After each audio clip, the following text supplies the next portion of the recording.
and you would have read it in the email. Writing a book has more to do with your mindset than it has to do with writing words. Okay, so what I wrote in the email, just in case you don't have it, for most people, to write a book means to sit down with pen and paper or in front of a blank screen and write. However, so many who undertake to do so find themselves lost in overwhelm, self-doubt, and what they call writer's block. Now, I'll get back to that later because I don't believe in writer's block. Due to a multitude of unconscious limiting beliefs and old negative thinking habits, they sadly abandon the project and never give themselves or their readers the gift of the book that they're called to write. So why does this happen? One of the reasons is because they have not yet adopted the healthy mindset habits to accomplish the goal they seek. You know, when you say to yourself, I'm writing the book, I'm writing the book, I'm going to write a book, one day I'm going to write a book. Our self-image plays a major role, and we have two self-images. So imagine how easy it is to talk ourselves out of the very thing that we want to do.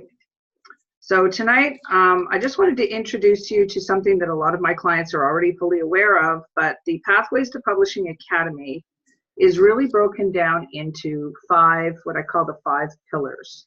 And I came to create the 5 pillars because after answering questions, serving clients, publishing books, it seemed to me that every question I've ever answered ended up falling into these 5 categories. So right away, the whole idea is to underwhelm you with the simplicity of it, instead of overwhelming you with 1,000 details where you go, I don't know what to do, I don't know what to do next. It's like, no, 5 categories, 5 pillars, and then everything basically in the whole publishing process falls under these 5 categories. Now, the one that I want to focus on, I'll go through all 5 very quickly. I'm just going to share my screen in a minute. I got a couple of slides to show you. But the one I want to focus on tonight is the first of the 5 pillars, okay? So there we are. Okay, so that's me. That's me. I'm an author, I'm a publisher, and I'm a success coach. So a lot of you on the call know me, some of you don't. I've been in business for a pretty long time. And my company coaches and trains authors in their development. And I have an academy that creates authors. So I help create the author, and then my team, my entire team helps publish the book. Okay? So just so that you can see just a few of the titles that we have under our belt in the author library, these are just some of our amazing, amazing, inspired clients. Now, you might see your book on that shelf very, very soon. We have, we have quite a lot of them in development now, and they're in just about every shape and size and every subject you can imagine. So it's really an exciting time. And on this bookshelf, we have a couple of shelves that we're filling up, and I'd love to put one of your books on there and show it off. So these are just a couple of clients that I'm really super proud of, that are really making it happen for themselves. And this is what we want, right? When we think about writing a book, it's not just about putting down a bunch of words, sending it out, having it edited, and publishing it for the world. It's what you do with that and how it inspires somebody else. So when I think about Charlene Renaud, I think of somebody who started with an idea back with me in early 2017. And it was just an idea. But she did something really important, and we'll touch on that in step 1 of the 5 pillars. Okay, she did something really important, and that happened in the first conversation that she had with me. Her book, The Piñata Theory, has taken off, and she's written another book for kids, and she's now got plush toys, and anyway, she's just making it happen, and she's really making her dreams become reality. So I'm really excited for her, and I'm very proud of her. This is another gal, Samantha Lavallee. Her book is in production, and she's in fact coming into Montreal. She lives about 2,500 kilometers away in in northern Quebec. And she's writing her second book at the same time as she's writing her first book. So she's super inspired, and she also integrated this number one of the 5 pillars, which is why she's moving so quickly.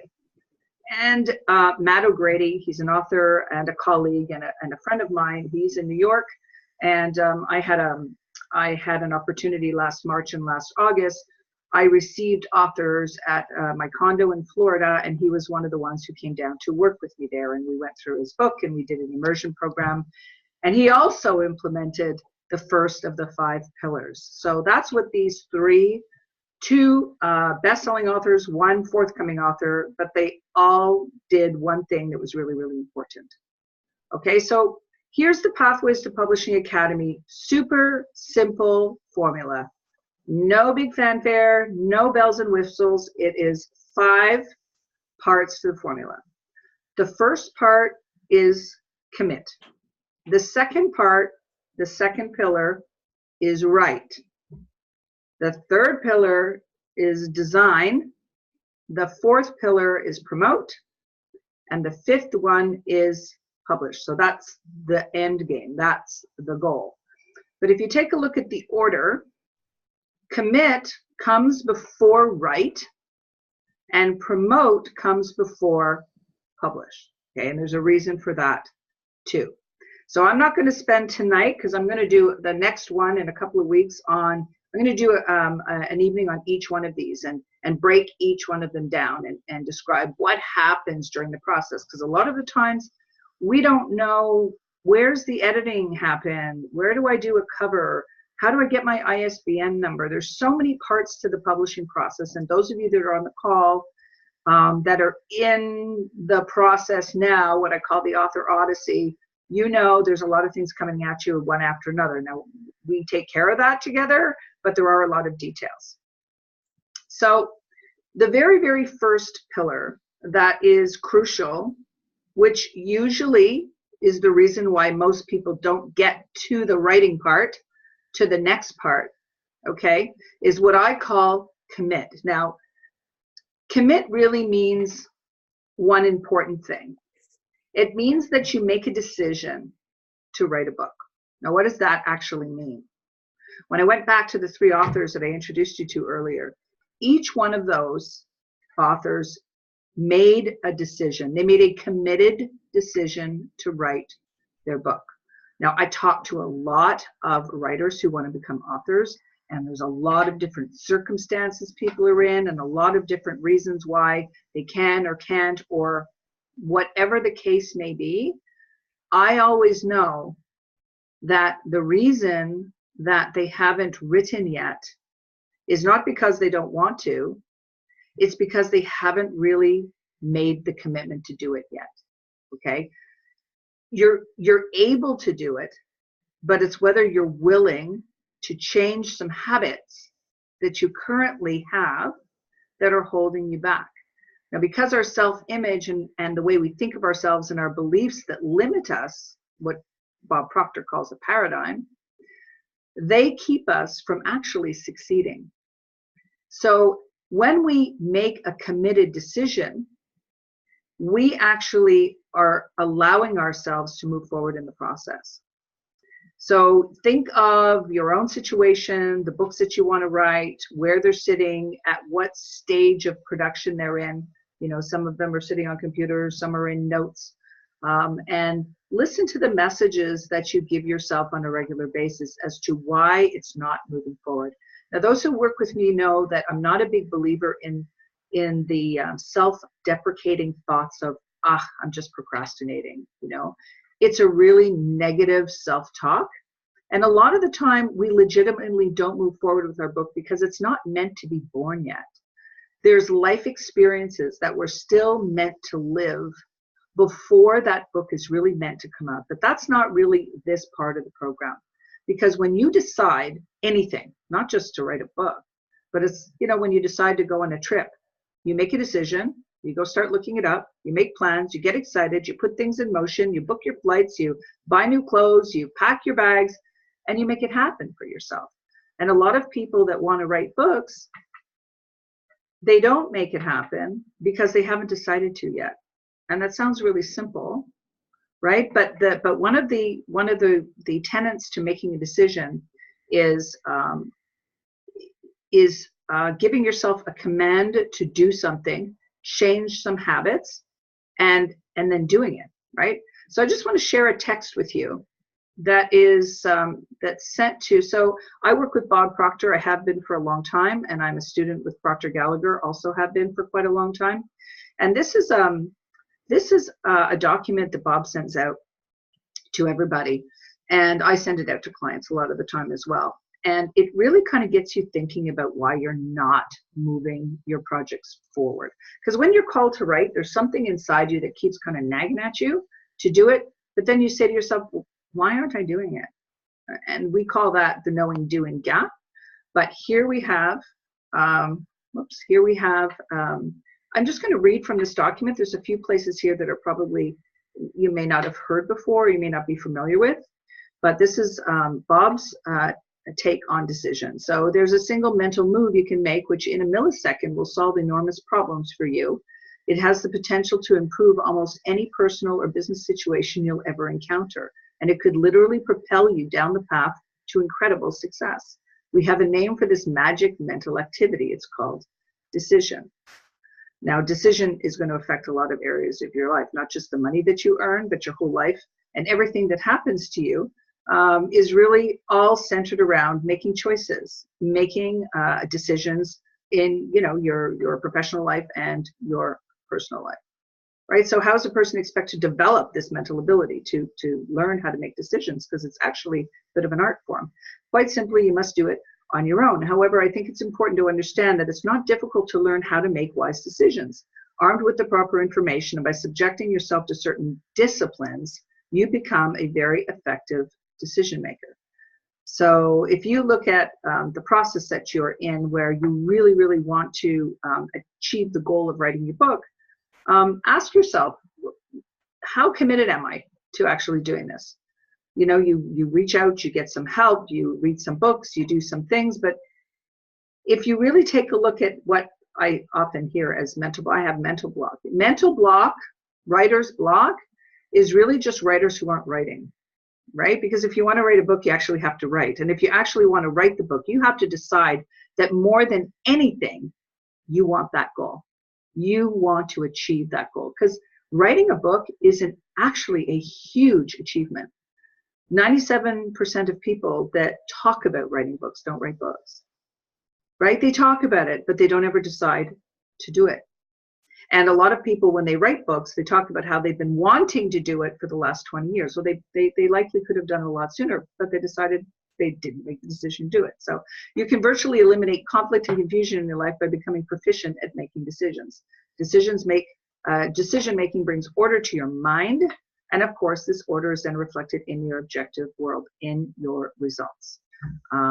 James Allen, and I'm going to read the last chapter in James Allen's most favorite book called As a Man Thinketh. James Allen may have been thinking of decisions when he wrote, "We think in secret and it comes to pass. Environment is but our looking glass." In other words, it doesn't really matter what's going on around you. Now, we all have life emergencies that come up. That's not that. But in our day, we each have 24 hours. We each get to decide what kind of activity we're going to spend those days. Not busyness, actual activity, goal achieving activity. And this is where I'm talking about changing some habits. Because if you want to achieve this monumental goal of writing a book, you have to know that nothing will change if nothing changes. So there are going to be some things you're going to want to have to change, okay? The person who fails to develop their ability to make decisions is doomed, because indecision sets up internal conflicts which can, without warning, escalate into all-out mental emotional wars. That's what we call the rabbit hole. You know, when you start to talk to yourself in a negative way, and I should have done this and I didn't, and I should have, and then that negative spiral starts to pick up steam and momentum, and that's where you get yourself into some, mindset issues. The very basic law of the universe is create or disintegrate. Indecision causes disintegration. How often have you heard a person say, "I don't know what to do"? How often have you heard you say, "What should I do"? Think about some of the indecisive feelings you have, and virtually everyone on this planet experiences from time to time. So these are just some examples. We've all seen these, right? Every decision maker was either fortunate enough to have been raised in an environment where decision making was part of their upbringing, or they developed the ability themselves at a later date. They're aware of something that everyone who hopes to live a full life must understand. Decision making is something you cannot avoid. So that's the cardinal principle of decision making. Decide right where you are with whatever you've got. This is precisely why most people never master this important aspect of life. They permit the resources to dictate if and when a decision can or can't be made. Okay, President Kennedy made a decision. This is all about putting a man on the moon. This is about the will to do it. You don't have to really know anything else other than the fact that you want it and you decide that you're going to do it. And I usually know very quickly when I talk to somebody whether or not we're going to have a few months together or whether it's going to be a little longer than that, because there may be situations where writing has some roadblocks. But really, if we work together and figure it out and really decide, we can find a really simple solution to getting that book done. Okay, that doesn't mean writing it in a weekend, by the way. It means writing it, but being disciplined about writing it. Thinking is very important. Decision makers are great thinkers. Do you ever give much consideration to your thoughts, how they affect the various aspects of your life? Although this should be one of our most serious considerations, for many people, it's not. There's a very small select few who make any attempt to control or govern their thoughts. And we know that thoughts create emotion. Emotion creates a feeling. Your feelings create your behaviors, and your behaviors create your results. So anyone who's made a study of great thinkers, the decision makers, the achievers of history will know that very rarely agreed on anything when it came to the study of human life. However, there was one point on which they were in complete agreement, was that we become what we think about, right? So what do you think about? You got to be really picky about what you think about. Okay, you and I must realize our thoughts ultimately control every decision we make. You are the sum total of your thoughts, and by taking charge this minute, you can guarantee yourself a good day, because you can turn your day around anytime you want. Refuse to let, that's another decision, unhappy, negative people or circumstances affect you. The greatest stumbling block you will encounter when making important decisions in your life is circumstance. We let circumstance get us off the hook when we should be giving it everything we've got. More dreams are shattered and goals lost because of circumstances than any other single factor. So how often have you caught yourself saying, I'd like to do this, but I have this and I can't because, right? Keeps you from making important decisions. Just see. When a person has no vision of a better way of life, they automatically shut themselves into prison. They limit themselves to a life without hope. This often happens when a person has seriously tried on a number of occasions to win, only to meet with failure time after time. Okay, so they therefore make a decision to give up and resign themselves to fate. So you can make decisions either way. You can make decisions to stop doing things as well and to give up, right? So take the first step in predicting your own prosperous future. Build a mental picture of exactly how you would like to live. So one of the things that I do in this commit pillar with clients, the very beginning of our working relationship together or creating relationship together, is I get them to imagine what it feels like with the wish fulfilled. So if you're wondering how that book is going to get written, you don't worry so much about sitting down and forcing yourself to do something, because you'll get motivated to do that time and again, but it won't sustain you. But what will sustain you is what it feels like when it's done. What does it feel like when you see the book for the first time? What does it feel like when you're at your first book signing? What does it feel like when you're doing some media appearance and you're talking to people and people are loving your book? You need to get emotionally involved with the outcome, right? So that's why I say you have to write a book. I mean, let's face it, you got to write it. But before you write the book, you really have to get your mindset in check, right? You have to decide that you're going to become an author.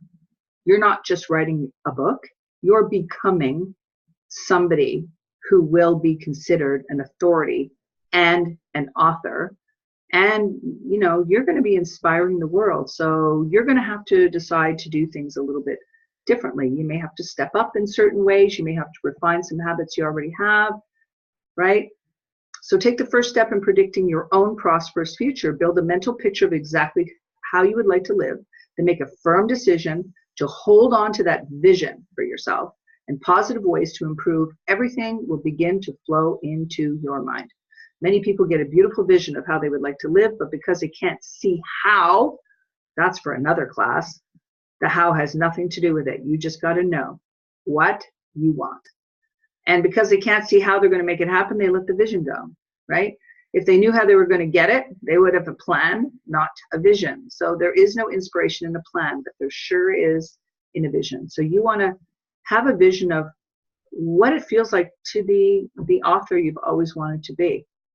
The book will start to write itself, and it will start to call you, and you'll feel inspired, not motivated, to really get it done. Because when you're the author that you're meant to be, you're serving other people. You're there to bring inspiration, and you're there to help other people. And when we think outside ourselves, and how is it that my words and my wisdom and my imagination are going to impact someone else's life, then all of a sudden, it's not so hard to sit down and write, is it? It feels like, this is my responsibility. I have readers. I want to do that, and I want to inspire somebody else. So that's Bob Proctor's decision. So the next part of the commitment is really what I touched on a little bit in that document, was imagining yourself already having achieved the goal. And, you know, when we were kids, we imagined, we used our imagination, we were daydreaming, we did all those things. And as adults, we're so busy, being busy, that we don't take that time. And that's the mindset part. That falls underneath the commitment umbrella, because you're preparing your mind for your success. You're already starting to feel different about this writing of this book, because you're making changes. So one of the exercises I do every day, and I encourage my author clients to do as well, is something that Sandy Gallagher calls visioneering, which is basically sitting in the quiet and just imagining. You know, let your mind wander. Take some quiet time in your day, gift it to yourself, and then start imagining the things that will change when your book is born and takes on a life of its own. What does that actually feel like? And most people are afraid to do it because they say, well, I'm not going to do that. It's not going to happen. But that's not the exercise. The exercise is just eliminate anything that has to do with doubt, anything that has to do with how, and just clear your mind for a little bit and start imagining. And this is a checklist, okay? And it's really, really simple. Right? You spend some time relaxing. And when you relax in the calm, your imagination really kind of like wakes up. It's not so bogged down. Now, you may meditate, you may have your own, you may take walks in nature, you may, you know, walk dogs. I mean, there's a lot of ways that you can relax, but really you want to take some time. And these are all exercises in becoming, right? Some of these may be habits you already have, some of them may not, right? Relaxing, creating a vision for yourself. What is it that this book is going to bring into my life? Imagine people, I know one of the best feelings for me is at a book signing when people come up and they say, I read your book, I loved it, and it's changed something in me. It's helped me with something. There's no better feeling than that. I mean, that's why we often say, you know, if only one person was impacted by my book, like, think how great that would feel. So you want to create that vision in your mind and hang on to it and hold it. And then, you know, if you're a journaler, you can write that every day, but create the picture in your mind and really think about that mental picture all the time. And you're going to see how you're going to start to feel inspired to move your book forward. And then the most important part of all of this is how that feels. So when I say get emotionally attached to the outcome, what does it actually feel like? You know, you have that vision, but, you know, if you're sitting by the sea and you know, you have envision yourself someplace with this book and you're doing a speaking engagement maybe and your family's around you, like, what does it feel like? You know, how did your family feel? What does, you know, the ocean breeze smell like? I mean, put yourself right in the feeling of it. And that will bring you closer to your goal and your goal closer to you, okay? And I didn't make any of this stuff up. It's law. It's how some of these unseen laws of the universe work. And then act as if. So when I say becoming an author, I tell people I don't help you write a book. I don't help people write books. I do work through books, but I have amazing editors to really help with the writing of the book. But I help people become an author. And then there's different exercises, and it's amazing because from beginning to end, from the time I meet, somebody who's really, really wants to write that book to the time they publish, it's an author's odyssey because you change. It's a journey of growth. Any big goal, any worthy goal, you set goals because you want to grow, right? So the best way to connect to what it feels like is to act as if. Actors do it every day, right? Act as if. So I send this to my clients. This is something called writing your as if life script. So, for example, write your as if life script as not just the goal or the destination. Write as if this part of your journey is now complete. Notice the splendor of all the details around you. Use your 5 senses to acknowledge your success. Feel your sense of pride and gratitude. Be fully aware of how you've made a positive impact on your life. Take it all in. Congratulate yourself on the tremendous accomplishment. That's the other thing. Every time you do something, change something, accomplish something, do something toward your goal, congratulate yourself, right? Okay, so this is designing your life, but in the present tense, as if you're already there. So I'm so happy and grateful now that I'm a published author. My book has made the bestsellers list on Amazon. I have friends that they're talking it up and they're sharing the book, and I'm invited to speak. I have people that are loving the book, and I know that I've made an impact in the world. And as if it's happening right now, it will start to move closer to you. Okay, so I know some of you know some of these things. It may be a little bit foreign to maybe what you have or haven't heard about writing a book, but my process is probably a little different from everybody else. Okay, so if I was to go back to the 5-pillar formula, the affluent author attitude is a combination of those things. And if you were to make a decision, start imagining yourself in the life that you want as an author and start acting as if you're there, I guarantee you, you'll become a published author, no doubt about it. Okay? And then these are some of the habits that, think about an author you admire, think about somebody you admire, and kind of take a look at how do they conduct their day? What do they do in their day that brings them success, right? There's definitely high performance habits. And I have Linda Green on here, who's a high performance coach. So she'd be able to attest to some of the habits that are really necessary for high achievement, okay? And writing a book is high achievement, right? So study, find books that really inspire you, books that are not so much self-help, but personal development, okay? Personal growth. There's, so many that I study on a regular basis, sometimes two at a time. Study it, but reading it, really dissecting it, and how does it really impact me? And you get really inspired for your own writing, by the way, when you're reading these books by some of these masters. You'll feel really inspired, and it'll influence what you're writing in your book. In the calm, James Allen's last chapter of As a Man Thinketh, if I have time at the very end, I'll read it because it's just magnificent. It's the last chapter in a book that was written in 1903, and it's called Serenity, and it's all about the calmness of the mind and how that benefits each and every one of us. It has nothing to do with writing a book. It has to do with just being in command of your mind and your mindset and how you're feeling and breathing and how you're conducting your day and how you're responding and not reacting, and you'll find things start to change all around you, right? Get yourself with somebody who's like-minded.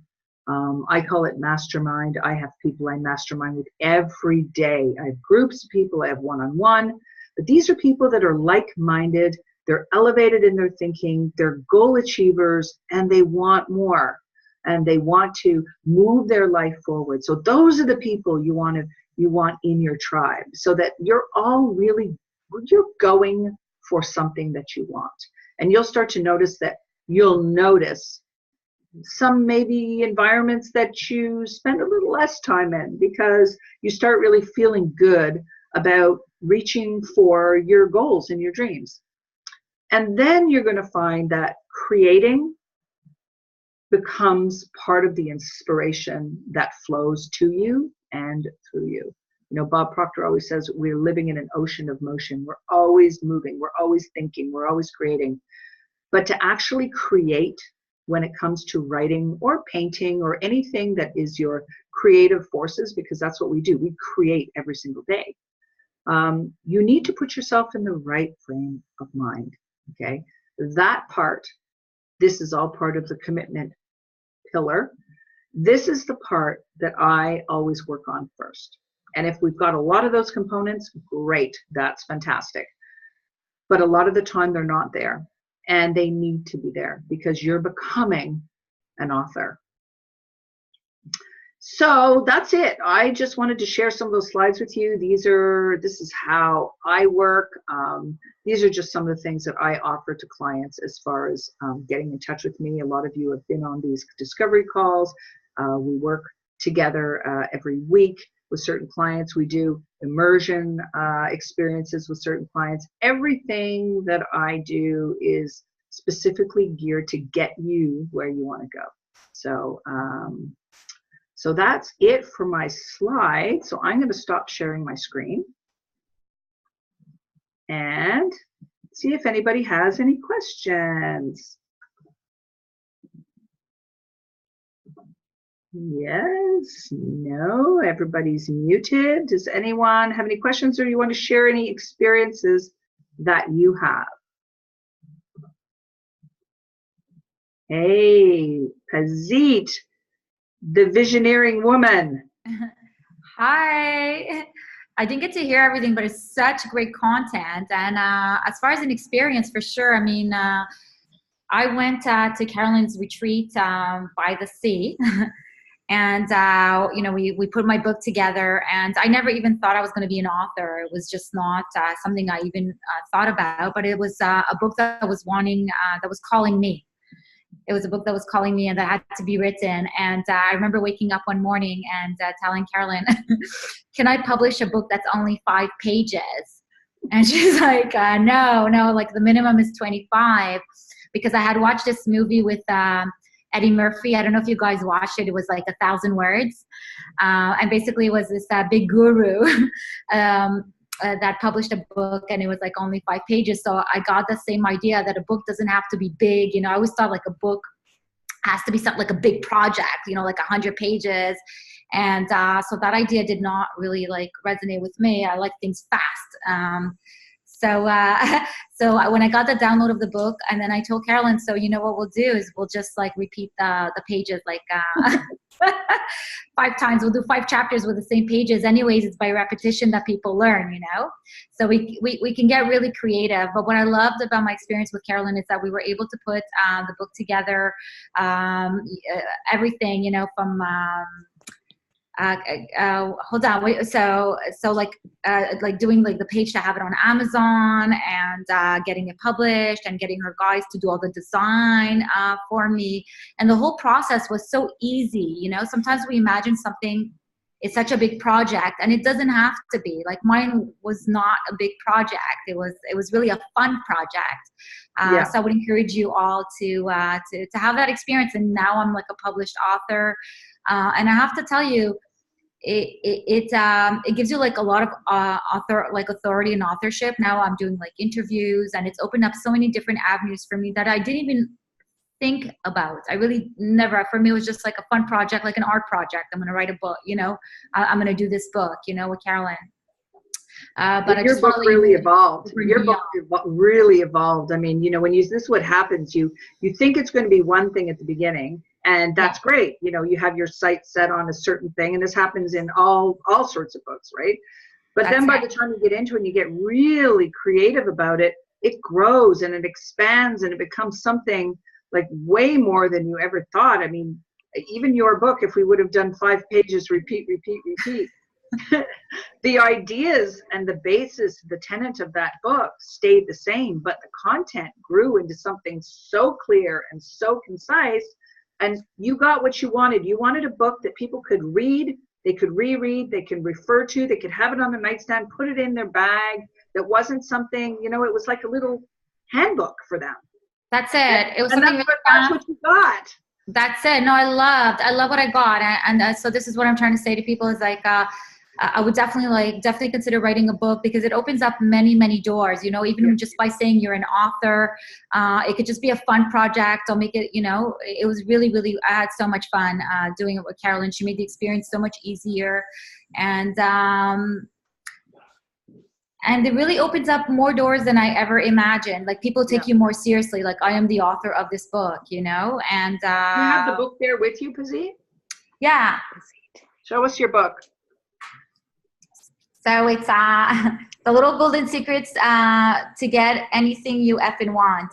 And so basically the book is really about, it's about my work. And what I like is that this has become an extension. That's what I'm trying to say, is that this book has become like a bit of a program. It's become a bit of an extension. I coach with it, and it opened up like many different revenue streams, different avenues, speaking, you know, like doing like speaking engagements. People take you, so when you call them, you're like, yeah, hi, I'm the author of so-and-so, you know, and it's just really fun. It's like a lot of design, you know, and Carolyn had this great idea, you know, to leave like blank pages so people can write, because, you know, like I highlight all my books, and so does Carolyn. We highlight and then we underline. So we wanted to make a book where people are not afraid to kind of draw in it, and these were all ideas. And at the end, it ended up being 88 pages. So I don't know how 5 pages turned into 88, but it did, you know. But it did, slowly but surely, you know. And like I said, it was a download. It was not a book that came from me. It was a book that came through me. Right. And it was just, and today, like literally my whole brand is wrapped around this book. So when you write a book, it's not just a book. There's also an extension to it. It's an extension to who you become as part of it. So it's not just an author. You become a speaker. You become a coach, a consultant. People see you as a leader or the expert in your industry. It positions you.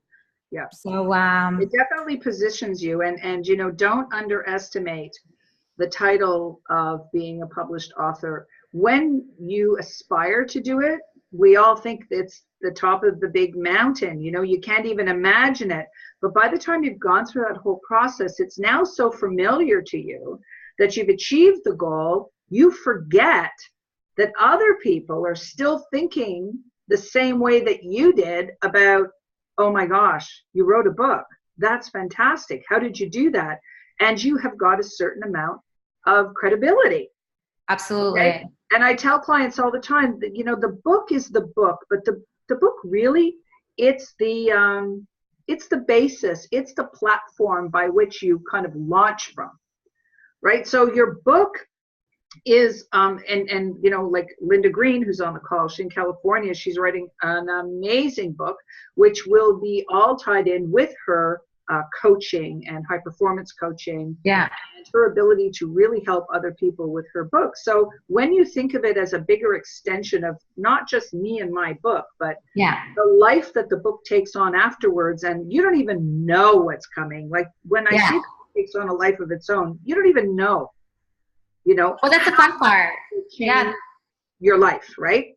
That's it. That's the fun part. And so you don't have to see the like, you know, like I always thought books had to be like, you know, lots of pages, and you know what I mean. But it doesn't. It doesn't. So I mean, it depends. It's different for every person. But I have a question here from Jenny. Now, Jenny is in Waterloo. Jenny's writing a book that she's wanted to write for a really long time. Actually, it's a book series.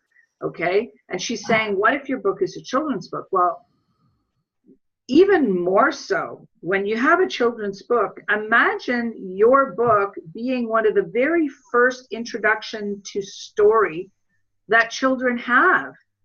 I mean, you're getting in on the ground floor of their education. Like, your book is your book, but if you like imagine all the possibilities of how your book can change kids' lives.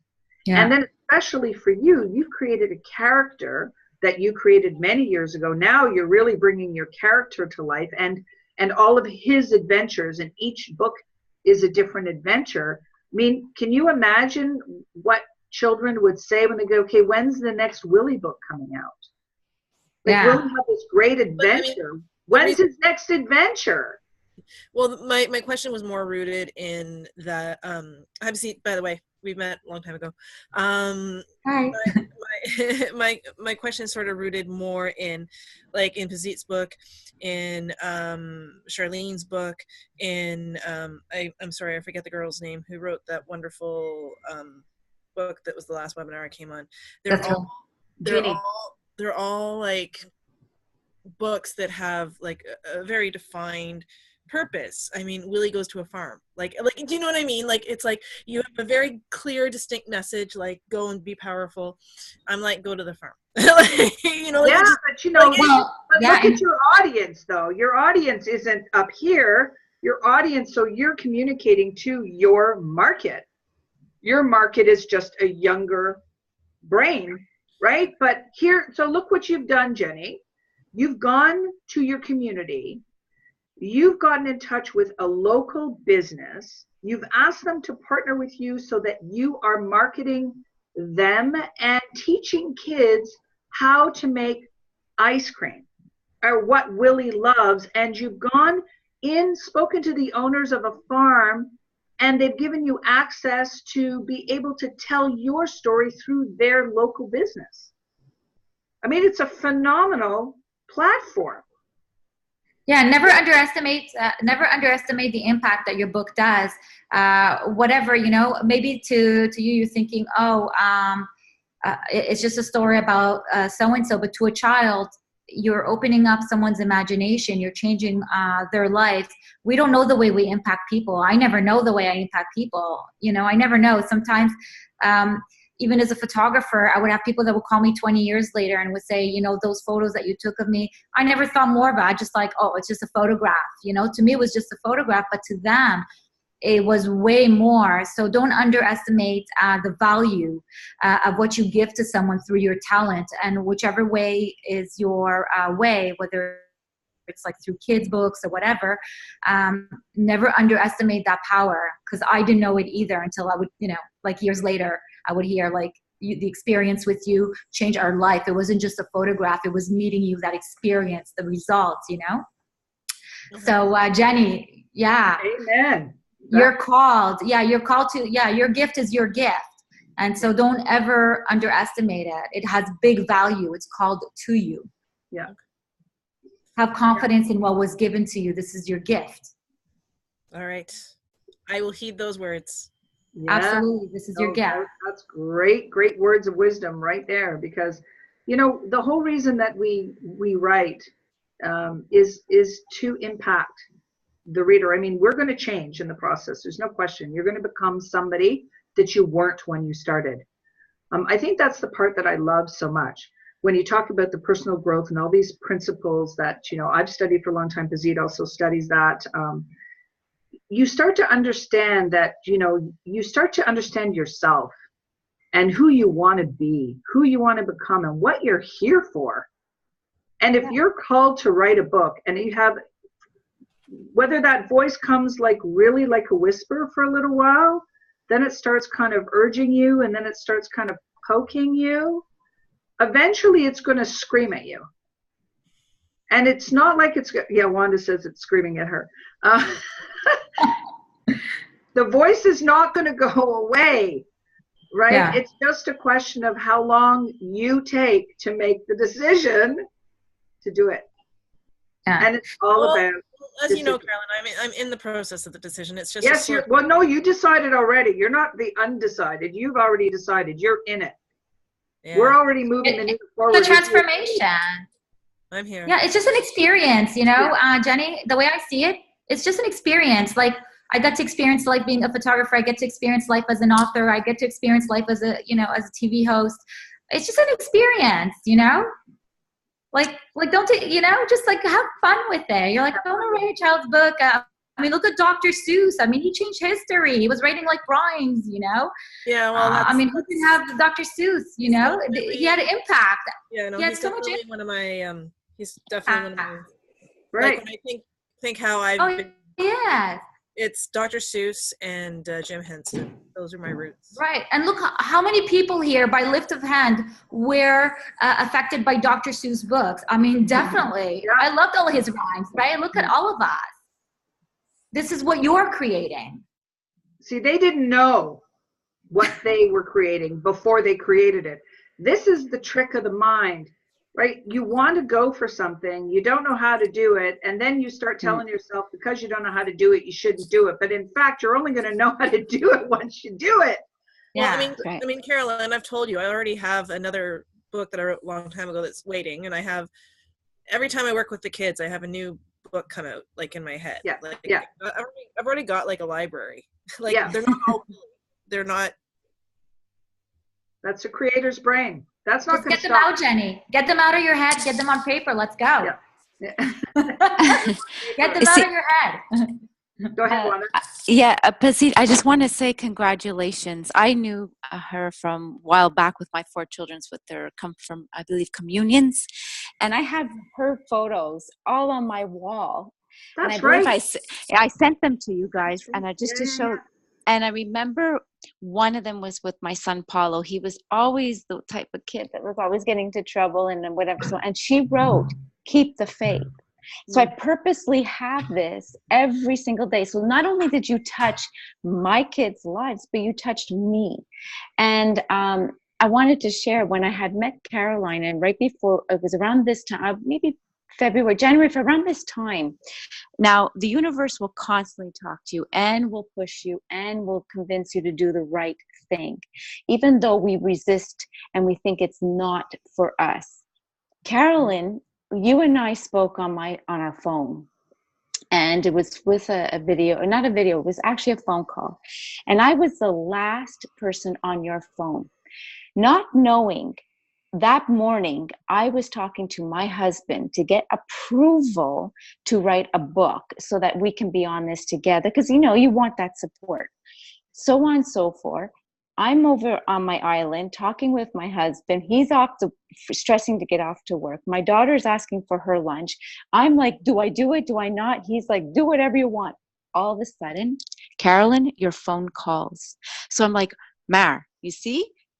She's calling for me. I have to make a decision, yes or no. Come to find out, he goes off to work. I text you, sorry I missed your call. Is everything okay? She goes, oh, I'm sorry. My phone dialed you by accident. My point is that I'm looking for approval from my husband to do this big project that is not in my norm. Nobody in my family ever did it. Everybody, including my grandmother, who are all passed away, all wished to write a book, but never did because it was buried with them in the grave. So here I'm still alive, wanting to write a book. You never really technically called me. I believe the universe called me, but on your phone. Yeah, right. So this is why I'm here today, and I have literally 1 chapter left, and I'm in the midst of it, and I say I give myself another 5 days, maybe 10 max, to finish it, and then I'm going to hand it over to you, and then I'm just going to fly with it. Yeah, But you said the end of January. yeah, I did. Well, a few things had to do a little bit of a setback, but that's okay. Yeah. I'm still writing it, and even though I have notes everywhere, but I give myself by the end of January. So tomorrow's the last day, but I still say maybe another few more days. You're on track. I am, and you know what? I always say to myself, I'm always at the right place, right time, constantly. So there's a purpose. So I want to thank you for that. Yeah, because if your phone never called, at the exact moment I was asking well, I wasn't really asking for approval. That wasn't the point. What I'm trying to say, I was just wanting his support to see if he was going to support me through this project. And that I thought, because one thing writing, if you're not having, if you're in it alone, it's more challenging, I find. When you have the backup of the people that really love you and you love them, it just makes it much more easier. Yeah, That's and you what wanna that's talk what I about it, feel. share it and get feedback. And I mean, it Yeah. becomes, you know, Yeah. it becomes a family project, you know? Well, and you know what? Since I've been doing, and then now, see, now my whole family knows I'm on Zoom with you, and they are happy because when I get off, I'm like as if I came off the Oscars. I'm like, this is what I heard. This is what I said. Like, it's just, I'm a different level, and the energy is so high. I was at Volvo this week because I had to change something in the truck, and there were some magazines, and one magazine is from the Red magazine. It's called the Red, and it said celebrate. So I opened it, and then it says, and I literally snapshot these pictures and I'll send it to you.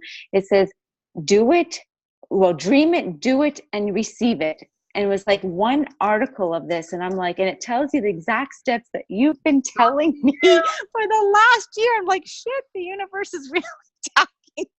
So I'm just sitting, yeah. So, you know, but all and behold, I vision all the time the end. I vision what I'm going to receive, how I'm going to receive.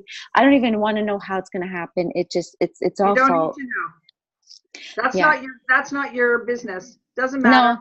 Yeah. You turn that over. I mean, it Yeah. sounds very what Valerie calls very woo, but it isn't. It's the way things work. You know, you just have to focus your attention on where you're going. Yeah. That's right. And know the vision of, I mean, Pazit knows that Yeah. there's a whole business. Yeah, it's a creative all about process. This is the vision. way things happen. Just get out of your way, right? Yeah. That's right. And that's what I love working with Carolyn. When you work with somebody who knows what they're doing, listen, I'm a girl who's all about speed. I like results, you know? Yeah. And so for me, Carolyn, she was able to put what would take me years to do on my own. Carolyn was able to do on a weekend, you know, and we had beach time, and we, you know, and we had time for dinner, and, you know, and it was so, it was exactly the way I wanted to create. It was like a fun experience by the beach, you know, everything was great. I already had my manuscript, and she helped me from every step afterwards. And, you know, when you work with somebody who's talented, who knows what they're doing, they can guide you so much faster. And so now the process is not tedious, trying to figure everything out on your own. You have someone who guides you. Yeah. Makes Well, it easier. Linda Green becomes your partner. Well, yeah. It was a good environment down there. It was inspiring. Yeah, but you're a great partner. You know what you're doing. It just like made it easier. And when you're trying to figure everything out on your own, it gets tiresome. You can't figure it out. You get stuck. With you, it's like, okay. I really think it's the energy. You hold a very positive, uplifting. There's no negative anything about her. It's just everything, the divine. It's just you just get it, and it's more higher than most people can understand. Because if I talk to certain people that don't believe, they think I'm just quacked. You know, but Carolyn, you get it. You get it. You know, like finding a dime. Well, you're on the right path. You know, you see something on whatever the nature. I mean, Oprah Winfrey says it all the time. Listen, look, observe the nature. Universe is constantly talking to you. Always. It's in the signs. So having someone who's on the same level, it just helps it much more. Accelerates 100%. Exactly. Yeah. If I told you guys what happened last Friday, I think you'll all fall off your chair.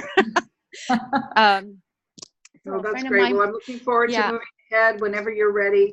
Wanda, I know you've been working hard on it, so we'll catch up when it go down for you. Yeah. Well, that definitely what saved me, and my husband said this, and many people who know me are very close in my circle. There's not a lot, but there's those few. They said writing this book has not only impact my life in a cathartic way, but they saw a big change, a humongous change. And I even have a vision board. Like I told you, I have my vision board in my bedroom. The size is this like big screen TV. And when I put it up, I mean, my whole family thought, oh my God, you're quacked. But then one by one, certain things were starting to fall into place that, oh my God, Mom, you can really actually do this. This is really actually happening, you know?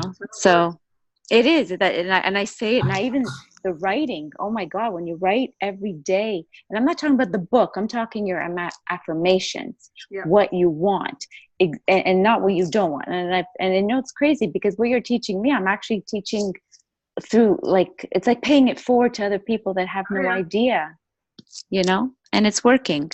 That's how we it works. When you get into the study, when you're reading and you're reading books that are really inspiring, and there's such incredible material there to study, you know, you're learning it for yourself and for your own well-being, but it is always going to influence the way, you know, you are in your personal life, in your professional life, and everything that I do has been influenced by all the people that I have studied, because there's parts of how they present material that I interpret. I mean, Linda, you worked with Brendan. I'm sure there's a lot of the teaching that he has, you find yourself incorporating in your own practice, right? Because we're, you know, we take what we want, but we kind of like, we start to live it. It's like a way of life. So when you start living from the perspective of where you're going, not really where you are, because when you're really focused on where you are, you kind of lose track of the big picture. And the big picture is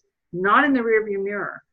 It's straight ahead. You don't have to know how, but you have to know where the destination is, what you're shooting for, what your North Star is. Take a look at the way you spend your time, your habits. Get really honest with yourself and say, listen, how much do I really want this? And then what am I prepared to do? What am I willing to do to allow this success to come to me? And it's going to require you to get maybe uncomfortable and do things that you're not accustomed to doing on a regular basis. But you know what? That's right. There is no winning unless you do. Yeah. There's no winning. You don't. And what's cool is also like you get to connect. You know, Carolyn, I was just thinking about like Think and Grow Rich that was written by Napoleon Hill. I mean, Hill has been gone for many, many years, but look at us. We're all still reading him, you know? So the book lives beyond generations and generations and generations. James Allen. This is one of the most prolific books. Okay, it's James Allen's As a Man Thinketh. It was written in 1903. Okay, and the last chapter in this book, you can look it up online. I won't read the whole. I mean, it's not very long, but I won't. No, maybe I can. I don't know. Do I have an extra minute to read it? Yeah, it's not too long. Give me another minute, and I'll read this to you because it's worth it.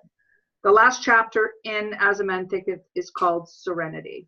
Okay, and it's the mindset you want to put yourself in when you wake up in the morning, and especially when you go to bed at night.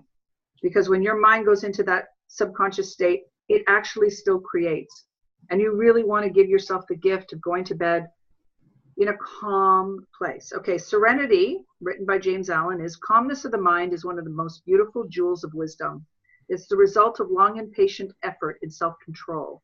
Its presence is an indication of ripened experience and of a more than ordinary knowledge of the laws and operations of thought.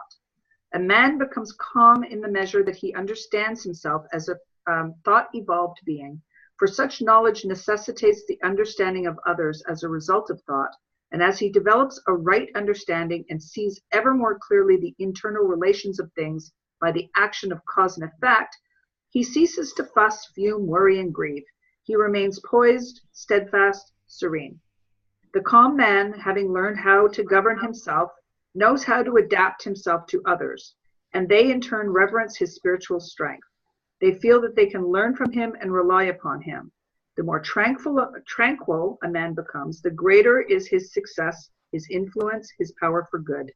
Even the ordinary trader will find his business prosperity increase as he develops a greater self-control and equanimity. For people will always prefer to deal with the man whose demeanor is equitable. The strong, calm man is always loved and revered. He is like a shade-giving tree in a thirsty land, or a sheltered rock in a storm. Who does not love a tranquil heart? A sweet-tempered, balanced life, it does not matter whether it rains or shines, or what changes come to those who possess these blessings, for they are always serene and calm. That exquisite poise of character that we call serenity is the last lesson of culture. It is the flowering of life, the fruitage of the soil. It is precious as wisdom, more desirable than fine gold. How insignificant mere money-seeking looks in comparison with a serene life, a life that dwells in the ocean of truth, beneath the waves, beyond the reach of the tempest, in eternal calm. How many people we know would sour their lives, who ruin all that is sweet and beautiful by explosive tempers, who destroy their poise of character and make bad blood.